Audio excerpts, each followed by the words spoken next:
ಬೆಳಗ್ಗೆ ಏಕಲವ್ಯನ್ ಮೇಲೆ ಫೈಟ್ ಮಾಡ್ತಾನೆ. ಏಕಲವ್ಯನ್ ಮೇಲೆ ಒಬ್ಬ ಭದ್ರ ವೈಲ್ಡ್ ಲೈಫ್ ಡಾಕ್ಟರ್, ಅವ್ರ ಹತ್ರನು ಒಂದು ರೈಫಲ್ ಇರ್ತದೆ ಡಾಟ್ ಮಾಡಕ್ಕೆ. ತೆಗೆದು ಹೊಡಿತಾರೆ, ಅದು ಎಲ್ಲೋ ಒಂದು ಹೋಗ್ತದೆ, ಕಡ್ಡಿಗ ಮರಕ್ಕ ತಗಲಿ ಅದು ಬೀಳಲ್ಲ. ಆಮೇಲೆ ಏಕಲವ್ಯನ ಹತ್ರ ಫೈಟ್ ಮಾಡಿ ಅಲ್ಲಿಂದ ವಾಪಸ್ ಹೋಗ್ತಾನೆ. ನಾವು ಅದನ್ನ ಹಿಂಬಾಲಿಸ್ತು.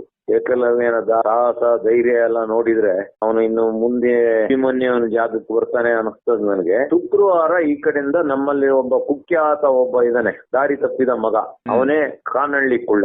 ಇದ್ದಕ್ಕಿದ್ದಂಗೆ ಕಾನಹಳ್ಳಿ ಕುಳ್ಳ ಅಟ್ಯಾಕ್ ಮಾಡಕ್ ಬರ್ತಾನೆ ಇವತ್ತು ಬೆಳಿಗ್ಗೆ. ಅದು ಇವರು ಬದುಕಿರೋದೇ ಹೆಚ್ಚು. ಇವರು ಓಡ್ತಾರೆ